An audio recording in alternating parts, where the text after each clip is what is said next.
राधे राधे भक्तों, जय श्री कृष्णा। आज की वीडियो में हम बात करेंगे बृहस्पतिवार व्रत की विधि और कथा के बारे में।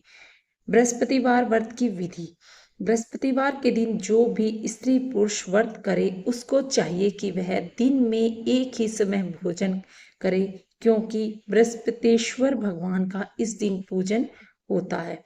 भोजन पीले चने की दाल आदि से करे, परंतु नमक नहीं खावे। और पीले वस्त्र पहने, पीले ही फलों का प्रयोग करे, पीले चंदन से पूजा करे। पूजन के बाद प्रेम पूर्वक गुरु महाराज की कथा सुननी चाहिए। इस व्रत को करने से मन की इच्छाएं पूर्ण होती है और बृहस्पति महाराज प्रसन्न होते हैं। धन, पुत्र, विद्या और मनोवांछित फलों की प्राप्ति होती है। परिवार को सुख और शांति मिलती है। इसीलिए यह व्रत सर्वश्रेष्ठ व अति फलदायक सब स्त्री व पुरुषों के लिए है। इस व्रत में केले का पूजन करना चाहिए। कथा और पूजन के समय तन, कर्म और वचन से शुद्ध होकर जो इच्छा हो बृहस्पति देव से प्रार्थना करनी चाहिए। उनकी इच्छाओं को बृहस्पति देव अवश्य ही पूर्ण करते हैं, ऐसा मन में दृढ़ विश्वास रखना चाहिए। बृहस्पतिवार व्रत कथा। एक समय की बात है कि भारतवर्ष में एक नृपति राजा राज करता था। वह बड़ा ही प्रतापी और दानी था। वह नित्य प्रति दिन मंदिर में दर्शन करने जाता और ब्राह्मण और गुरु की सेवा किया करता था।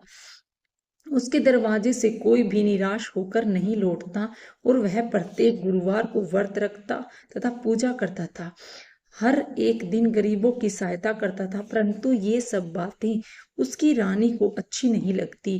वह न तो व्रत करती और न ही किसी को एक दमड़ी तक दान में देती थी, तथा राजा को भी ऐसा करने से मना किया करती थी।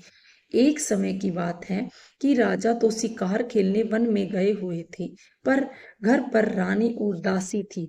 उस समय गुरु बृहस्पति देव एक साधु का रूप धारण कर राजा के दरवाजे पर भिक्षा मांगने गए और तथा भिक्षा मांगी तो रानी कहने लगी, ये साधु महाराज, मैं इस दान पुण्य से तंग आ गई हूँ। मेरे से तो घर का कार्य ही समाप्त नहीं होता। इस कार्य के लिए तो मेरे पतिदेव ही बहुत हैं।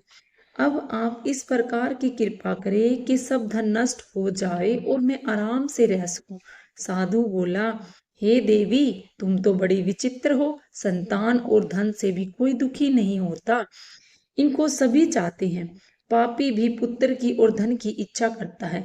अगर आपके पास धन अधिक है तो भूखे मनुष्यों को भोजन कराओ, पियाओ, लगवाओ, ब्राह्मणों को दान दो, धर्मशालाएं बनवाओ, कुआ, तालाब, बावड़ी, बाग बगीचों आदि का निर्माण करवाओ। निर्धन मनुष्य की कुंवारी कन्याओं का विवाह कराओ और अनेकों यज्ञादि धर्म करो। इस प्रकार के कर्मों से आपके कुल का और आपका नाम परलोक में सार्थक हो एवं स्वर्ग की प्राप्ति होगी। मगर वह रानी इन सब बातों से खुश न हुई। वह बोली, हे साधु महाराज, मुझे ऐसे धन की आवश्यकता नहीं जिसको मैं और मनुष्य को दान दूं, जिसको रखने और उठाने में मेरा सारा समय ही बर्बाद हो जावे। साधु ने कहा, हे देवी, तुम्हारी ऐसी ही इच्छा है तो ऐसा ही होगा। मैं तुम्हें बताता हूँ, वैसा ही करना। बृहस्पतिवार के दिन घर को गोबर से लीपना, अपने केशों को धोना, केशों को धोते समय स्नान करना, राजा से वह कहना वह हजामत करवाए, भोजन में मांस मदिरा खाना, कपड़े धोबी के यहाँ दुलाने डालना। इस प्रकार 7 बृहस्पतिवार करने से तुम्हारा सब धन नष्ट हो जाएगा। ऐसा कहकर वह साधु महाराज वहां से अंतर्ध्यान हो गए। रानी ने साधु के कहे के अनुसार वैसा ही किया। 3 बृहस्पतिवार ही बीते थे कि उनका समस्त धन नष्ट हो गया और भोजन के लिए दोनों समय तरसने लगे, सांसारिक भोगों से दुखी रहने लगे। तब वह राजा रानी से कहने लगा कि रानी, तुम यहाँ पर रहो, मैं दूसरे देश को जाऊं, क्योंकि यहाँ पर मुझे सभी जानते हैं, इसीलिए कोई कार्य भी नहीं कर सकता। देश चोरी परदेश भीख बराबर है। ऐसा कहकर राजा परदेश चला गया। वहां जंगल में जाता और लकड़ियां काट कर लाता और शहर में बेचता। इस तरह जीवन व्यतीत करने लगा। राजा इधर राजा के घर रानी और दासी दुखी रहने लगी। किसी दिन भोजन मिलता और किसी दिन जल पीकर रह जाती। एक समय रानी और दासी को 7 दिन बिना भोजन के व्यतीत करने पड़े। तो रानी ने अपनी दासी से कहा, हे दासी, यहाँ पास में ही नगर में मेरी बहन रहती है। वह बड़ी धनवान है। तू उसके पास जा और वहां से 5 सेर बेजर मांग ला, जिससे कुछ समय के लिए गुजारा हो जाएगा। इस प्रकार रानी की आज्ञा मानकर दासी उसकी बहन के पास गई और रानी की बहन उस समय पूजन कर रही थी, क्योंकि उस दिन बृहस्पतिवार था। जब दासी ने रानी की बहन को देखा और उससे बोली, हे रानी, मुझे तुम्हारी बहन ने भेजा है, मेरे लिए सेर बेजर दे दो। इस प्रकार दासी ने अनेक बार कहा, परंतु रानी ने कोई उत्तर न दिया, क्योंकि उस समय बृहस्पतिवार की व्रत कथा सुन रही थी। इस प्रकार जब बांदी को किसी प्रकार से उत्तर नहीं मिला तो वह बड़ी दुखी हुई और क्रोध भी आया। लौटकर अपने गांव रानी के पास आकर बोली, हे रानी, तुम्हारी बहन तो बड़ी ही आदमीन है। वह छोटे लोगों से बात ही नहीं करती, इसलिए मैंने उससे कहा तो उसने कोई उत्तर नहीं दिया। मैं वापस चली आई। रानी बोली, हे दासी, इसमें उसका कोई दोष नहीं है। जब बुरे दिन आते हैं तो कोई सहारा नहीं देता। अच्छे बुरे का पता आपत्ति में ही लगता है। जो ईश्वर की इच्छा होगी वही होगा। वह सब हमारे भाग्य का दोष है। इधर उस रानी ने देखा कि मेरी बहन की दासी आई थी, परंतु मैं उससे नहीं बोली। इससे वह बहुत दुखी हुई होगी। यह सोच कथा को सुन और विष्णु भगवान का पूजन समाप्त कर वह रानी बहन के घर चल दी और जाकर अपनी बहन से कहने लगी कि हे बहन, मैं बृहस्पतिवार का व्रत कर रही थी। तुम्हारी दासी आई थी, परंतु जब तक कथा होती है तब तक न उठते हैं न बोलते हैं, इसीलिए मैं न बोली। कहो दासी क्यों आई थी? रानी बोली, बहन, हमारे अनाज नहीं था। वैसे तुमसे कोई बात छिपी नहीं है। इसी कारण मैंने दासी को तुम्हारे पास शेर बेचर लेने के लिए भेजा था। रानी बोली, बहन देखो, बृहस्पति भगवान मनोकामना पूर्ण करते हैं। देखो, शायद तुम्हारे घर में अनाज रखा हो। इस प्रकार का वचन जब रानी ने सुना तो घर के अंदर गई और वहां उसे एक गड़ा बेजर का भरा मिला।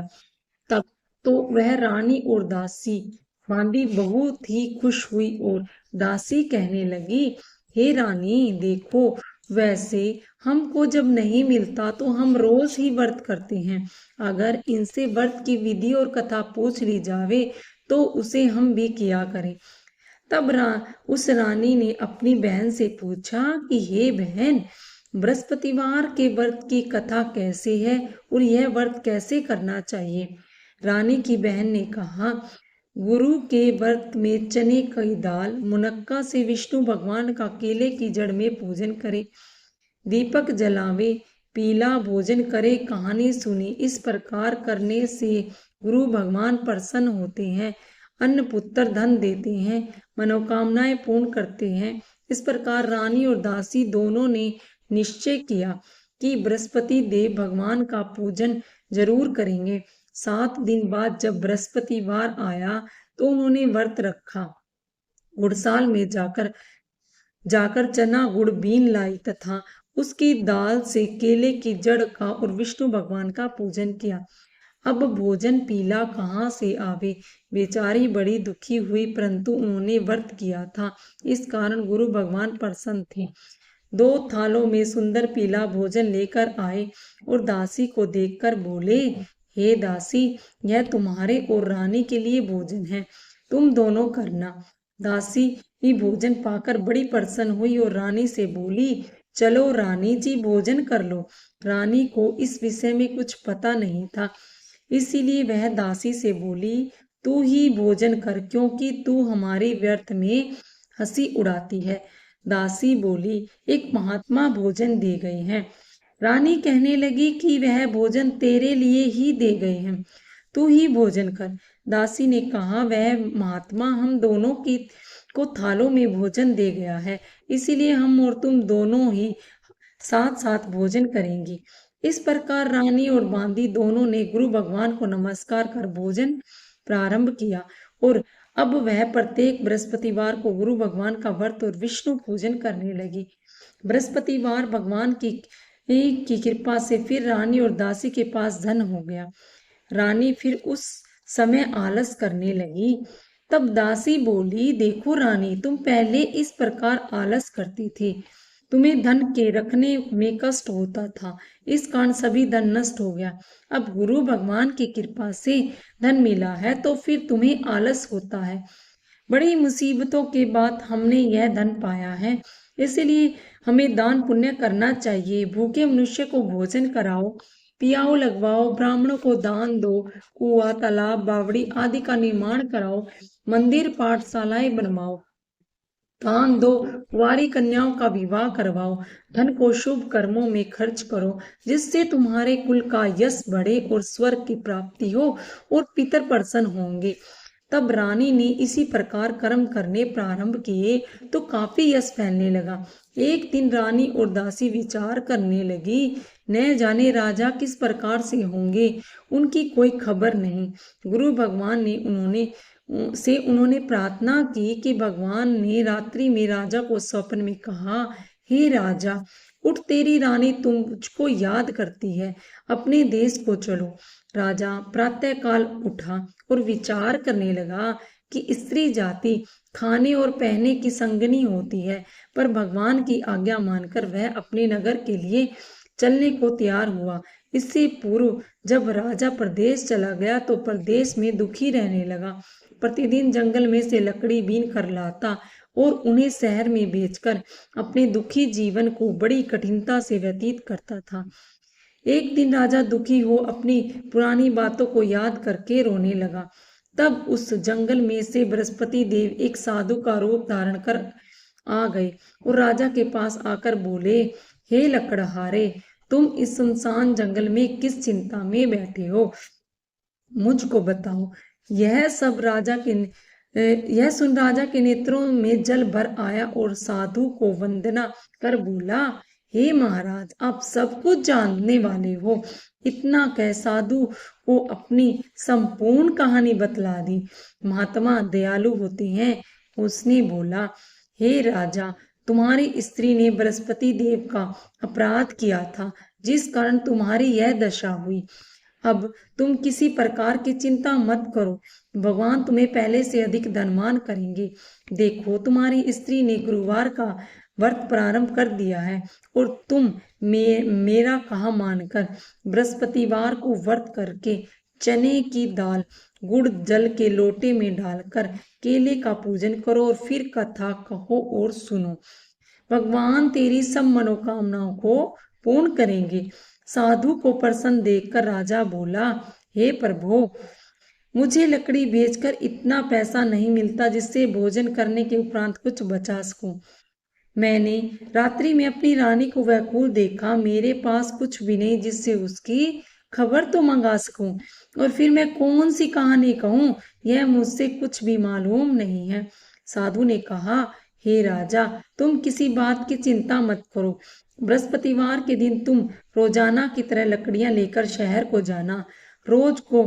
तुमको रोज से दुगना धन प्राप्त होगा, जिससे तुम भली भांति भोजन कर लोगे और बृहस्पति देव की पूजा का सामान भी आ जाएगा। और बृहस्पतिवार की कहानी निम्न प्रकार से है। बृहस्पति देव की कहानी। प्राचीन काल में एक ब्राह्मण था। वह बहुत निर्धन था, उसकी कोई भी संतान नहीं थी। उसकी स्त्री बहुत मलिनता के साथ रहती थी। वह स्नान न करती, किसी देव का पूजन न करती, प्रातःकाल उठते ही सर्वप्रथम भोजन करती, बाद में कोई अन्य कार्य करती थी। इससे ब्राह्मण देवता बड़े दुखी थे। बेचारे बहुत कुछ कहते थे, किंतु उसका कोई परिणाम न निकला। भगवान की कृपा से ब्राह्मण की स्त्री के कन्या रूपी रतन पैदा हुआ और वह कन्या अपने पिता के घर में बड़ी होने लगी। वह बालिका प्रातः स्नान करके विष्णु भगवान का जाप करने लगी, बृहस्पतिवार को व्रत करने लगी, अपने पूजन को समाप्त कर स्कूल जाती और मुट्ठी में भी जौ भर कर ले जाती और पाठशाला के मार्ग में डालती जाती, तब ये जौ स्वर्ण के हो जाते। लौटते समय उनको बीन कर घर ले आती। एक दिन वह बालिका सूप में उन सोने के जनेऊ को फटक कर साफ कर रही थी कि उसके पिता ने देख लिया और कहा, हे बेटी, सोने के जनेऊ को फटकने के लिए सोने का ही सूप होना चाहिए। दूसरे दिन गुरुवार था। इस कन्या ने व्रत रखा और बृहस्पति देव से प्रार्थना करके कहा, हे प्रभु, मैंने आपकी पूजा सच्चे मन से की है तो मेरे लिए सोने का सूप दे दो। बृहस्पति देव ने उसकी कृपा स्वीकार कर ली। रोजाना की तरह वह कन्या जौ फैलाती हुई जाने लगी। जब लौटकर जौ बीन रही थी तो बृहस्पति देव की कृपा से सोने का सूप मिला।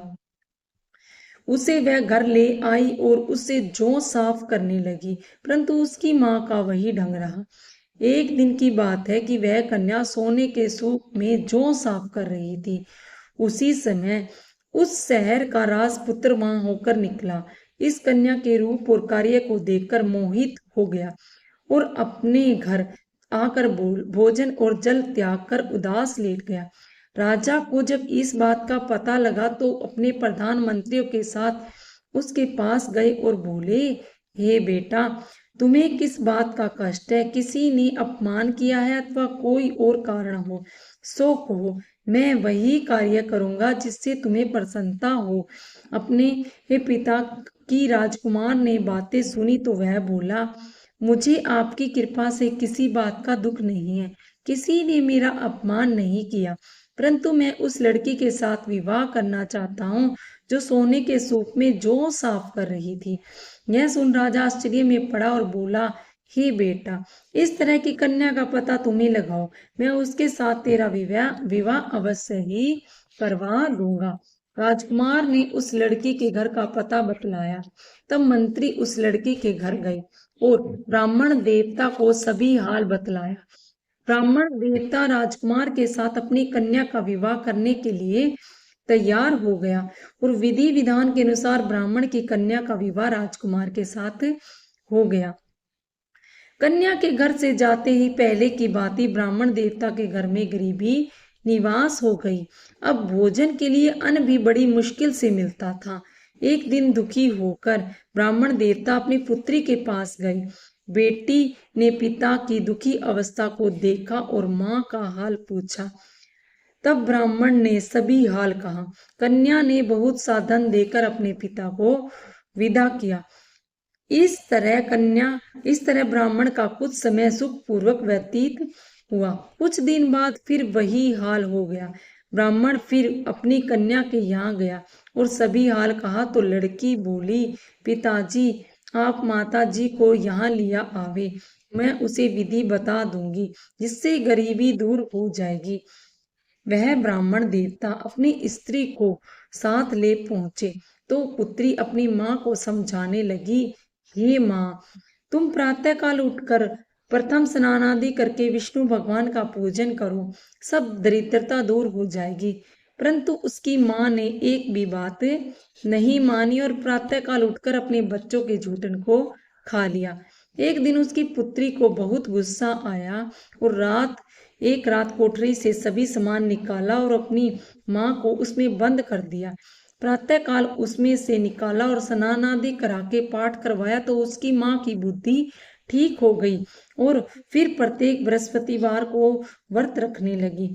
इस व्रत के प्रभाव से उसकी माँ भी बहुत ही धनवान और पुत्रवती हो गई और बृहस्पति जी के प्रभाव से स्वर्ग की प्राप्ति हुई तथा वह ब्राह्मण भी सुख पूर्वक इस लोक में सुख भोग कर स्वर्ग को प्राप्त हुआ। इस तरह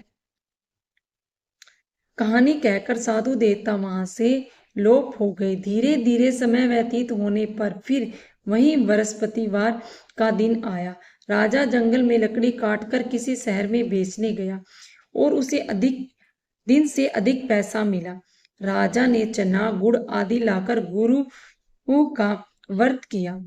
उस दिन से उसे सभी क्लेश दूर हुए, परंतु जब अगला गुरुवार का दिन आया तो वह बृहस्पतिवार का व्रत करना भूल गया। इसी कारण बृहस्पति भगवान नाराज हो गए। उस दिन उस नगर के राजा ने विशाल यज्ञ का आयोजन किया और शहर में यह घोषणा करा दी कि कोई भी मनुष्य अपने घर भोजन न बनावे और न आग जलावे। समस्त जनता मेरे यहाँ भोजन करने आए।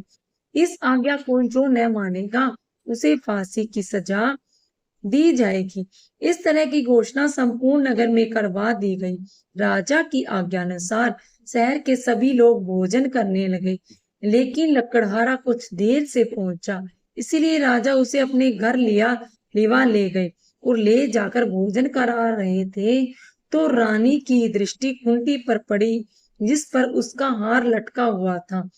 वह वहां पर नहीं दिखाई दिया। रानी ने निश्चय किया कि मेरा हार इस मनुष्य ने चुरा लिया है। उसी समय सैनिक बुलाकर उसको जेल खाने में डलवा दिया। तब राजा जेल खाने में पड़ गया और बहुत दुखी होकर विचार करने लगा, न जाने कौन से पूर्व जन्म के कर्मों में मेरे लिए दुख प्राप्त हुआ है, और उसी साधु को याद करने लगा जो कि जंगल में मिला था। उसी समय तत्काल बृहस्पति देव साधु के रूप में प्रकट हो गए और उसकी दशा को देखकर कहने लगे, अरे मूर्ख, तूने बृहस्पति देवता की कहानी नहीं करी, इसी कारण तुम्हें दुख प्राप्त हुआ है। अब चिंता मत कर, बृहस्पतिवार के दिन जेल खाने के दरवाजे पर 4 पैसे पड़े मिलेंगे, उनसे तू बृहस्पतिवार का पूजन करना, तेरे सभी कष्ट दूर हो जाएंगे। बृहस्पतिवार के दिन उसे 4 पैसे मिले। राजा ने कथा कही। उसी रात्रि को बृहस्पति देव ने उस राजा को स्वप्न में कहा, हे राजा, तुमने जिस आदमी को जेलखाने में बंद कर दिया है वह निर्दोष है, वह राजा है, उसे छोड़ देना। रानी का हार उसी खूंटी पर लटका हुआ है। अगर तू ऐसा नहीं करेगा तो तेरे राज्य को नष्ट कर दूंगा। इस तरह के रात्रि स्वप्न को देख राजा प्रातः काल उठा, खूंटी पर हार देखकर लकड़हारे को बुलाकर क्षमा मांगी तथा उस राजा को योग्य सुंदर वस्त्र आभूषण देकर विदा किया और गुरुदेव की आज्ञा से राजा अपने नगर राज्य को चल दिया। राजा जब नगर के निकट पहुंचा तो उसे बड़ा ही आश्चर्य हुआ। नगर में पहले से अधिक बाग, तालाब, कुएं और बहुत सी धर्मशालाएं, मंदिर आदि बन गए थी। राजा ने पूछा, ये किसके बाग और धर्मशाला है? तो नगर के सब लोग कहने लगे, यह सब रानी और दासी के हैं। तो राजा को आश्चर्य हुआ और गुस्सा भी आया। जब रानी ने यह खबर सुनी कि राजा आ रहे हैं तो उसने दासी से कहा, हे दासी, देख, राजा हमको इतनी बुरी हालत में छोड़ गए थे, वह हमारी ऐसी हालत देखकर लौट न जाए, इसलिए तू दरवाजे पर खड़ी हो जा। आज्ञानुसार दासी दरवाजे पर खड़ी हो गई। राजा आए तो उन्हें अपने साथ ले आई।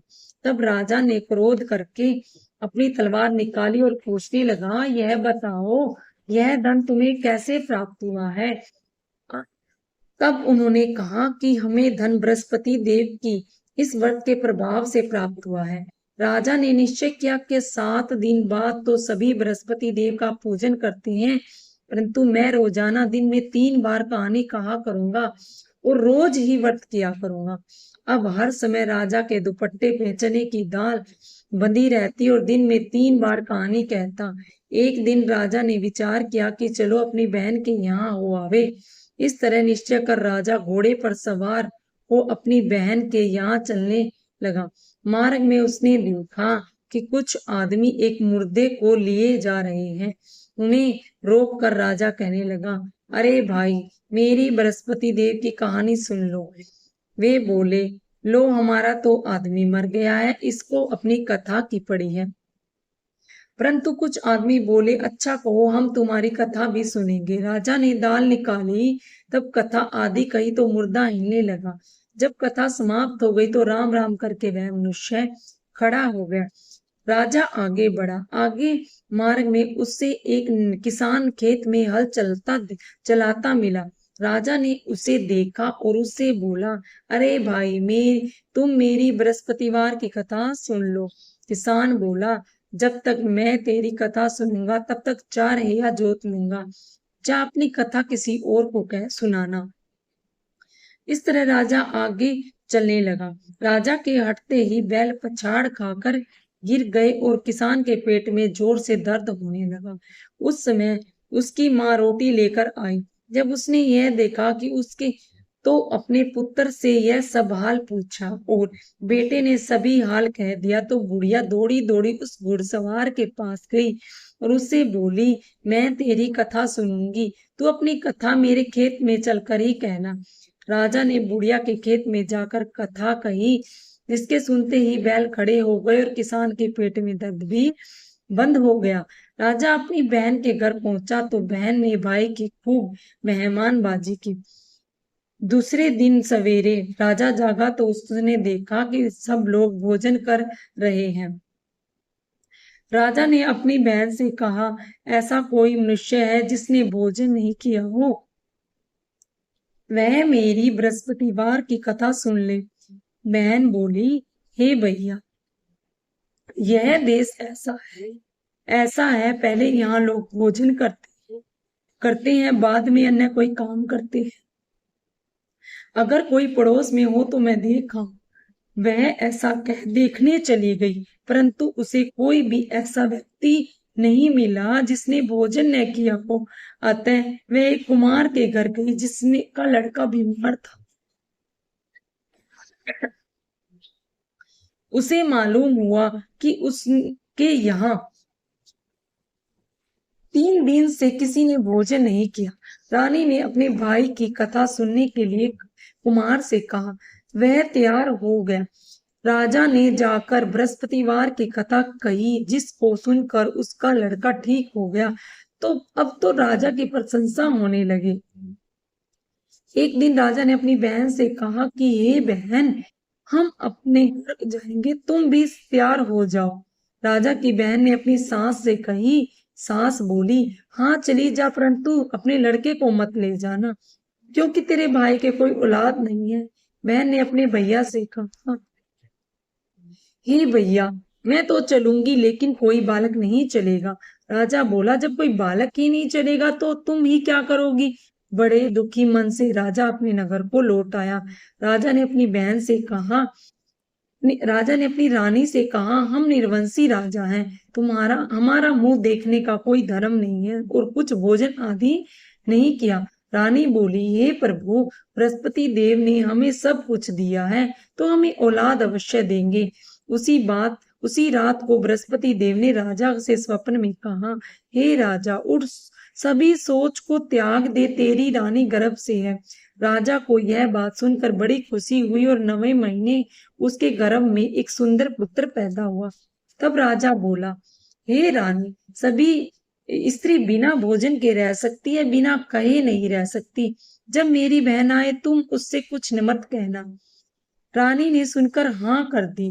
जब राजा की बहन आई तो यह शुभ समाचार सुना तो वह खुशी हुई और बधाई लेकर अपने भाई के यहाँ आई। तभी रानी ने कहा, घोड़ा चढ़कर तो नहीं आई, गधा चढ़ी आई। राजा की बहन बोली, भाभी, मैं इस प्रकार न कहती तो तुम्हें औलाद कैसे मिलती? बृहस्पति देव ऐसे ही है, जैसे जिसके मन में कामनाएं हैं सभी को पूर्ण करते हैं। जो सद्भावना पूर्वक बृहस्पतिवार का व्रत करता है, कथा पढ़ता है, सुनता है और दूसरों को सुनाता है, बृहस्पति देव उसकी सभी मनोकामनाएं पूर्ण करते हैं। भगवान बृहस्पति देव उसकी सदैव रक्षा करते हैं। संसार में सद्भावना से भगवान का पूजन व्रत सच्चे हृदय से करते हैं, उनकी सभी मनोकामनाएं पूर्ण होती है। जैसी सच्ची भावना से रानी और राजा ने उनकी कथा का गुणगान किया और उनकी सभी इच्छाएं बृहस्पति देव ने पूर्ण की थी, इसीलिए ये सबको कथा सुनने के बाद प्रसाद लेकर जाना चाहिए। हृदय में उसका मनन करते हुए जयकारा बोलना चाहिए। बोलो बृहस्पति देव की जय, विष्णु भगवान की जय। बृहस्पति देव की आरती। ओम जय बृहस्पति देवा, जय बृहस्पति देवा, छिने छिने भोग लगाऊं, कदली फल मेवा। ओम जय बृहस्पति देवा, तुम पूर्ण परमात्मा, तुम अंतर्यामी, जगत पिता जगदीश्वर तुम सबके स्वामी। ओम जय जगदीश हरे। चरणामृत निज निर्मल सब पातक हरता। सकल मनोरथ दायक कृपा करो भरता। ओम जय बृहस्पति देवा तन मन धन अर्पण कर। जो जन शरण पड़े प्रभु प्रकट तब होकर आकर द्वार खड़े। ओम जय बृहस्पति देवा दीन दयाल दयानिधि भक्तन हितकारी। पाप दोष सब हरता भव बंधन हारी। ओम जय बृहस्पति देवा सकल मनोरथ दायक सब संचय हारो। विषय विकार मिटाओ संतन सुखकारी। ओम जय बृहस्पति देवा जो कोई आरती तेरी प्रेम सहित गावे। जेठानंद आनंद कर सो निश्चय पावे। ओम जय बृहस्पति देवा। सब बोलो विष्णु भगवान की जय। बोलो बृहस्पति देव भगवान की जय। श्री जगदीश वर भगवान की आरती। ओम जय जगदीश हरे स्वामी जय जगदीश हरे। भक्त जनों के संकट क्षण में दूर करे।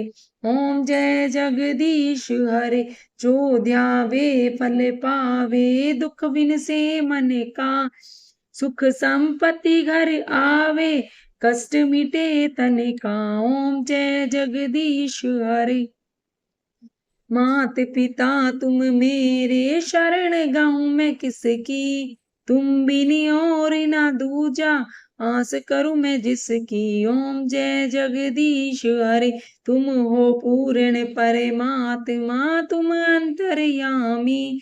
पार ब्रह्म परमेश्वर तुम सबके स्वामी। ओम जय जगदीश हरे। तुम करुणा के सागर तुम पालन करता। मैं मूर्ख कल कामी कृपा करो भरता। ओम जय जगदीश हरे।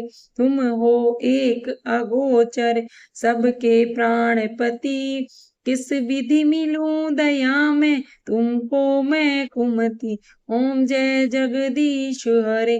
दीन बंधु दुख हरता तुम ठाकुर मेरे। अपने हाथ उठाओ द्वार पड़े मैं तेरे। ओम जय जगदीश हरे। विषय विकार मिटाओ पाप हरो देवा। श्रद्धा भक्ति बढ़ाओ संतन की सेवा। ओम जय जगदीश हरे। श्याम सुंदर जी की आरती जो कोई नर गावे। कहत शिवानंद स्वामी सुख संपत्ति पावे। ओम जय जगदीश हरे। स्वामी जय जगदीश हरे। भक्त जनों के संकट क्षण में दूर करे। ओम जय जगदीश हरे। राधे राधे भक्तों, जय श्री कृष्णा। हर हर महादेव।